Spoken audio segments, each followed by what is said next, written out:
Hi சொந்தங்களே, எப்படி இருக்கீங்க? ட்ரம்ப் வந்து நேத்து ஒரு எக்ஸிக்யூட்டிவ் ஆர்டர் சைன் பண்ணிட்டாரு. அதாவது நான் முதல்லயே சொல்லியிருந்தேன் இல்லையா, இந்த பர்த் ரைட் சிட்டிசன்ஷிப் இதை வந்து எண்ட் பண்ற மாதிரி ஒரு எக்ஸிக்யூட்டிவ் ஆர்டர் வந்து சைன் பண்ணிட்டாரு. அதுல வந்து முதல்ல நம்ம டிஸ்கஸ் பண்ணியிருக்கோம். அதை பார்க்காதவங்க அந்த லிங்க் வந்து நான் இங்கே கொடுக்குறேன். இந்த கார்டில் அங்கே வந்து கிளிக் பண்ணி செக் பண்ணி பார்த்துக்கோங்க. யூஎஸ் கான்ஸ்டிடியூஷன்ல இருக்கிற 14th அமெண்ட்மெண்ட்டை எப்படி வந்து இன்டர்பிரட் பண்ணணும் அப்படிங்கிற மாதிரி ஒரு எக்ஸிக்யூட்டிவ் ஆர்டர் வந்து கொடுத்துருக்காரு. ஒரு ஒரு 1 பேஜுக்கு இருக்குன்னு வச்சுக்கோங்களேன். இந்த சிவாஜி படத்தில் இதுக்கப்புறம் வந்து சிங்கப்பாதையா இல்லை பூ பாதையான்னு சொல்லிட்டு அதுவாக முடிவு பண்ணிக்கிட்டோம் அப்படின்னு ஒரு காயினை டாஸ் பண்ணி போட்டு சிவாஜி வந்து நம்ம ரஜினி சார் வந்து என்ன பண்ணுவார்னா ஒரு முடிவு எடுப்பார். அந்த மாதிரி இது நடக்குதோ இல்லையோ என்னோட சைன் முடிவு பண்ணட்டும் அப்படின்ட்டு அவர் வந்து இந்த எக்ஸிக்யூட்டிவ் ஆர்டர் வந்து போட்டு சைன் பண்ணிட்டாரு. அண்ட் சைன் பண்ணி இது வந்து நம்ம முதலே டிஸ்கஸ் பண்ணியிருக்கோம். இது வந்து ஒரு கான்ஸ்டிடியூஷனலாக வந்து அமெண்ட் பண்ணக்கூடிய ஒரு விஷயம். ஆனால் எக்ஸிக்யூட்டிவ் ஆர்டர் மூலிமா இந்த பர்த் ரைட் சிட்டிசன்ஷிப்பை கேன்சல் பண்ணுறதுன்றது ஒரு பெரிய டிபேட் ஆகும் அப்படின்ட்டு இது அவருக்கும் தெரியும், அண்ட் அவங்க அட்மினிஸ்ட்ரேஷனுக்கும் தெரியும்.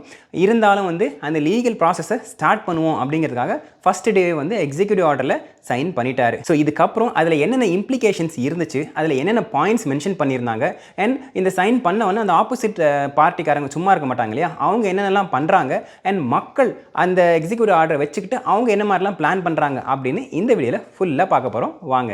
நம்பர் 1, நேற்று வந்து சைன் பண்ணதுக்கப்புறம் ட்ரம்ப்பை சப்போர்ட் பண்ணுற மீடியாக்கள் எல்லாம் பார்த்தீங்கன்னா ஹெட்லைன் நியூஸ் என்னவா இருந்துச்சுன்னா, ட்ரம்ப் வந்து பர்த் ரைட் சிட்டிசன்ஷிப்பை கேன்சல் பண்ணிட்டார் அப்படிங்கிற மாதிரி தான் வந்து ஃபுல்லாக ஆர்டிகல் ரன் பண்ணிட்டு இருந்தாங்க. சரி, அப்படி அந்த எக்ஸிக்யூட்டிவ் ஆர்டரில் என்னென்ன பாயிண்ட்ஸ் மென்ஷன் பண்ணியிருக்காங்க அப்படின்னு பார்த்தீங்கன்னா, இன்னிலிருந்து அதாவது ஜனவரி 20th அன்னைக்கு தான் அவர் சைன் பண்ணாரு.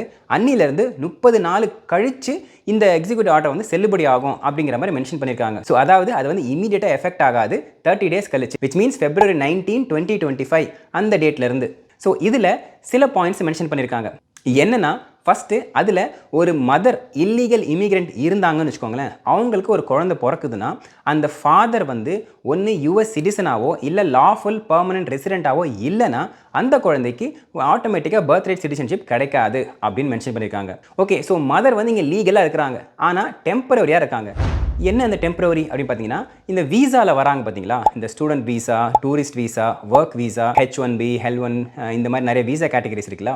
இந்த வீசா கேட்டகரி எல்லாமே வந்து பர்மனன்ட் ரெசிடென்ட் கிடையாது, அவங்க வந்து நான் இமிகிரண்ட் வீசாஸ் தான், விச் மீன்ஸ் அவங்க இங்கே டெம்பரரியாக இருக்கிறவங்க தான். ஸோ அந்த மாதிரி ஒரு மதர் இங்கே வந்து ஒர்க் பண்ணுறாங்க, லாஃபுல்லாக இருக்கிறாங்க, ஆனால் டெம்பரரி வீசாவில் இருக்கிறாங்க. அந்த அவங்களுக்கு வந்து ஒரு குழந்தை பிறக்குதுன்னு வச்சுக்கோங்களேன், அப்போது அந்த ஃபாதர் வந்து யூஎஸ் சிட்டிசனாவோ இல்லை யூஎஸில் வந்து லாஃபுல் பர்மனன்ட் ரெசிடென்ட்டாவோ இல்லாமல் இருக்கிற பட்சத்தில் அந்த குழந்தைக்கும் ஆட்டோமேட்டிக் சிட்டிசன்ஷிப் கிடைக்காது அப்படின்னு மென்ஷன் பண்ணியிருக்காங்க. விச் மீன்ஸ் சார், இந்தியாவிலேருந்து இங்கே வந்து ஒர்க் பண்ணுறாங்கன்னா அவங்க வந்து ஒர்க் வீசாவில் இருக்கிறவங்க, அவங்களுக்கு குழந்தை பிறந்துச்சுன்னா அந்த குழந்தைக்கு வந்து கிடைக்காது அப்படிங்கிற மாதிரி அதில் வந்து மென்ஷன் பண்ணியிருக்காங்க. அண்ட் இதில் மென்ஷன் ஆகிருக்க இன்னொரு பாயிண்ட் என்னென்னு பார்த்தீங்கன்னா, ஏற்கனவே சிட்டிசன்ஷிப் இருக்கிற ஒரு குழந்தை இருக்குன்னு வச்சுக்கோங்களேன். இப்போ போன வருஷம் என் குழந்தை வந்து அமெரிக்காவில் பிறந்துச்சு, அவருக்கு வந்து சிட்டிசன்ஷிப் இருக்குது, ஸோ அது கேன்சல் ஆகிடுமான்னா இந்த ஆர்டர் வந்து ரெட்ரோஸ்பெக்டிவ் கிடையாது. நேற்று சைன் போட்டார் இல்லையா, January 20, 2025 அன்னிலிருந்து 30 நாள், விச் மீன்ஸ் அட் February 19, 2025 இந்த ஆர்டர் வந்து எக்ஸிக்யூட் ஆகும் அப்படிங்கிற மாதிரி போட்டிருக்காங்க. இங்கே யூஎஸ்ல வந்து மொத்தம் 50 ஸ்டேட்ஸ் இருக்கு. அந்த 50 ஸ்டேட்ஸில் 22 ஸ்டேட்ஸோட அட்டார்னி ஜெனரல் இருக்காங்க இல்லையா, அவங்க என்ன பண்ணிட்டாங்கன்னா இமீடியட்டாக வந்து கோர்ட்டில் வந்து ஒரு லா சூட் ஃபைல் பண்ணிட்டாங்க. இதெல்லாம் வந்து யூஎஸ் கான்ஸ்டிடியூஷனில் ஏற்கனவே இருக்கிறது, பிளா பிளா பிளா அந்த மாதிரிலாம் வந்து இருக்கிறது வந்து இவர் டக்குன்னு வந்து ஒரு சைனில் மாற்ற முடியாது அப்படின்ட்டு அவங்க வந்து கேஸை வந்து ஃபைல் பண்ணிட்டாங்க. அண்ட் இந்த மாதிரி கேஸை ஃபைல் ஆகும் அப்படின்ட்டு இந்த பார்ட்டிக்காரங்களுக்கோ ட்ரம்ப்புக்கோ இல்லை அவங்க அட்மினிஸ்ட்ரேஷனுக்கோ தெரியும். இருந்தாலும் வந்து அதெல்லாம் எதிர்பார்த்தது தானே அப்படின்ற மாதிரி அவங்க வந்து ஆரம்பித்து வச்சுட்டாங்க. இதுக்கு நான் முதல்ல சொன்ன மாதிரி இது ஃபுல்லாக வந்து கீழ்கோர்ட்டில் வந்து அது ப்ளே ஆகி அவங்க வந்து யாருக்கு சாதகமாக வந்தாலும் மேல்முறையீடு கடைசியில் வந்து சுப்ரீம் கோர்ட்டுக்கு போய் நிற்கும். அந்த சுப்ரீம் கோர்ட்டில் அவங்க இந்த வாட்டி என்ன பதில் சொல்கிறாங்களோ, என்ன தீர்ப்பு சொல்கிறாங்களோ அதை வச்சு தான் இந்த ஃபுல் கேஸே வந்து ப்ளே ஆக போகுது. ஸோ இதெல்லாம் வந்து நடந்துகிட்டே இருக்க போகுது. இதுக்கு கொஞ்ச நாள் ஆகும். நீங்கள் இதெல்லாம் ஃபுல்லாக ப்ளே ஆகி ஃபைனல் ரூல் வந்து அதை வந்து இம்ப்ளிமெண்ட் ஆகிறதுக்குலாம் வந்து எப்படியும் வந்து 1.5 year கிட்ட ஆகும் அப்படின்னு எதிர்பார்க்குறோம். எவ்வளோ ஆகும் அப்படின்னு தெரியல. ஸோ இதனால் மக்கள் என்ன வந்து அவங்க ப்ரிப்பேர் பண்ணிக்கிறாங்கன்னு பார்த்தீங்கன்னா, இந்த எக்ஸிக்யூட்டிவ் ஆர்டரில் ஒரு மென்ஷன் இருக்குது. எப்படி போட்டோம்னா, இந்த கவர்மெண்ட் ஏஜென்சிஸ் இருக்கும் இல்லையா, இந்த பாஸ்போர்ட் இஷ்யூ பண்ணுற ஏஜென்சிஸ், அப்புறம் இந்த சோஷியல் செக்யூரிட்டி, நம்ம ஊரில் ஆதார் கார்டு சொல்லுவோம் இல்லையா, அந்த மாதிரி இங்கே வந்து சோஷியல் செக்யூரிட்டின்னு சொல்லுவாங்க, சோஷியல் செக்யூரிட்டி நம்பர்னு சொல்லுவாங்க.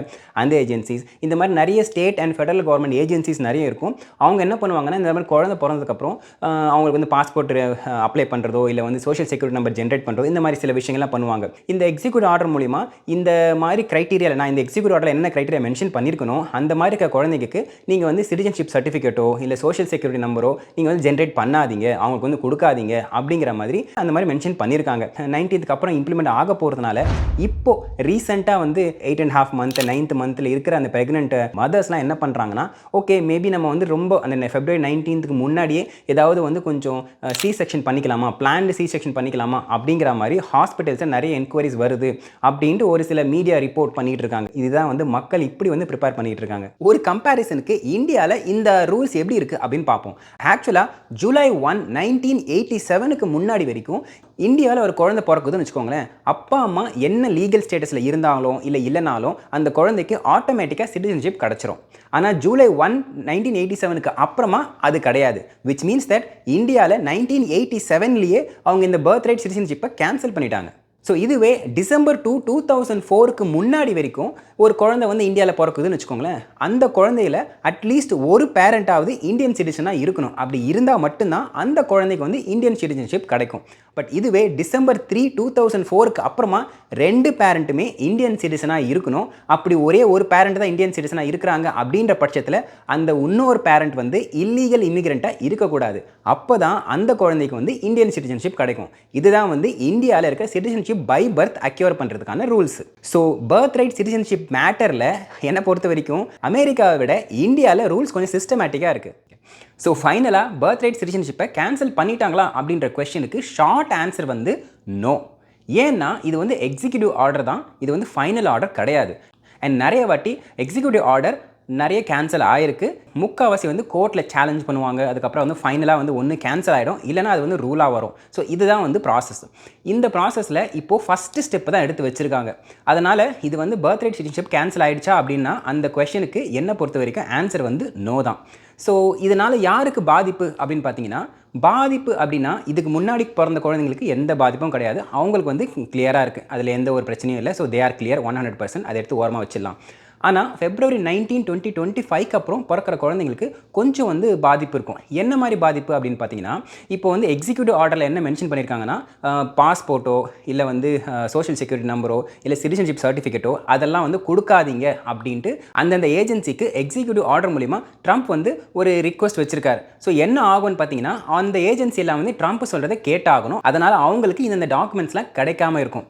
சுப்ரீம் கோர்ட் ஜட்மெண்ட் கொடுக்குற வரைக்கும் மேபி சும்மா ஒரு பேச்சுக்கு வந்து ஒரு 1 year ஆகுதுன்னு வச்சுக்கோங்களேன். அதுக்கு கம்மியாகவும் ஆகலாம், அதுக்கு மேலேயும் ஆகலாம். ஆனால் 1 year ஆகுதுன்னு வச்சுக்கோங்க. அந்த 1 year டைம் பீரியடில் அந்த பேபி வந்து ஸ்டேட்லெஸ்ஸாக இருப்பாங்க.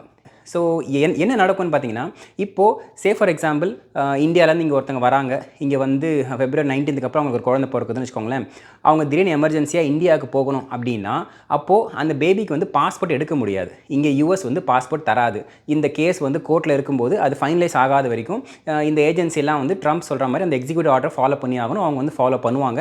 அதனால் அவங்க வந்து பாஸ்போர்ட் கொடுக்க மாட்டாங்க. ஸோ இதனால் அந்த ட்ராவல் பண்ணுறதுல நிறைய பிரச்சனைகள் வரதுக்கு வாய்ப்பு இருக்குது. அண்ட் இது அமெரிக்கா மட்டும் இல்லாமல் அந்தந்த கண்ட்ரிஸ் இப்போ இந்தியன் கான்சுலேட்டில் அவங்க வந்து இந்தியன் கவர்மெண்ட் இந்த மாதிரி பேபிஸ்க்கு அவங்க என்ன ஒரு புதுசாக ஒரு ஸ்டேட்டஸ் வந்து கொண்டு வரணும். அப்படி இல்லைனா மிஞ்சி போனால் ட்ராவல் டாக்குமெண்ட் அப்படின்னு சொல்லிட்டு ஒரு ட்ராவல் டாக்குமெண்ட் அவங்களுக்கு தனியாக இஷ்யூ பண்ணணும். ஸோ தட் வந்து பேரண்ட்ஸ் இந்தியாவுக்கு போயிட்டு வராமல் இருந்தால் அந்த பேபியை வந்து பாஸ்போர்ட் இல்லாமல் போகணும் அப்படின்னா ட்ராவல் டாக்குமெண்ட் வச்சு போகிற மாதிரி இல்லை ஏதோ ஒரு சின்ன ஒர்க் அரவுண்ட் வந்து பண்ணுற மாதிரி இருக்கும். ஸோ இதனால் அமெரிக்கன் கவர்மெண்ட் மட்டும் இல்லாமல் இந்தியன் கவர்மெண்ட்டோ இல்லை மற்ற நாட்டு கண்ட்ரிஸ் இருப்பாங்க இல்லையா, அந்த கவர்மெண்ட்டும் ஏதோ ஒரு விதத்தில் அவங்களுக்கு வந்து போயிட்டு வரதுக்கு ஹெல்ப் பண்ணுற மாதிரி இருக்கும். ஸோ இந்த டைம் பீரியட் மட்டும் வந்து அந்த புதுசாக பிறந்த பேபிக்கு வந்து கொஞ்சம் பிரச்சனைகள் வரலாம். அண்ட் இந்த டாப்பிக்கில் இவ்வளோ தான் இன்ஃபர்மேஷன் இப்போதைக்கு இருக்குது. ஸோ அவ்வளோதாங்க. இதே மாதிரி இன்னும் இன்ட்ரெஸ்டிங்கான வீடியோ சந்திக்கிறேன். அது வரைக்கும் thank you, tata, take care, bye bye and சொந்தம் தொடர சப்ஸ்கிரைப்.